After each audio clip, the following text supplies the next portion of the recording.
I picked Cuba a little bit off the cuff. My mom said, oh look, there's a Cuba trip going. I had no idea what was going on. I was like, what, really? Because I thought, it's completely closed off still. And then when I heard about that opportunity, I'm like, well, I can go to Asia another time. I've already gone to Europe 2 or 3 times at this point with J-terms previous, so I think I'm going to try this out. We use the first week on campus to try to prepare students for what they're going to see and to give them the background necessary. And then you get to the site, and there's no preparation for it until you actually see it. Landed at the airport in Santiago de Cuba, in the eastern part of the country. Only plane on the tarmac. Pull up like a taxi right to the front door, and we all get off and get to walk down the tarmac and go in. And so right away, everything is interestingly different. We started off in Santiago, Cuba, which is on the eastern part of the island.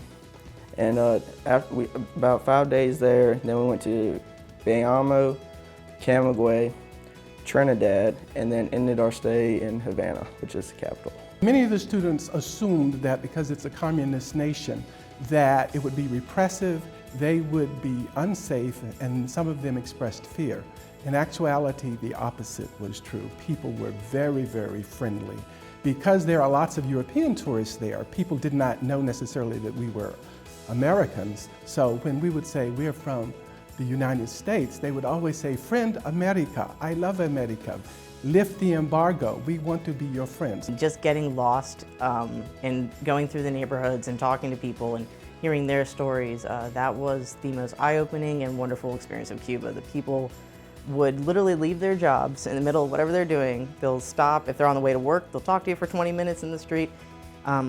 They are the most brilliant and kind people that I think I've ever met traveling abroad. It just gave me a better perspective on life and society, and really opened my eyes to a broader world, more so than just the eastern United States. I think it's important for students to leave home because it just makes you think about what you have never thought about, and that is how other people live, and it questions our notion that we are superior to other people because we have so much and we assume that they have so little.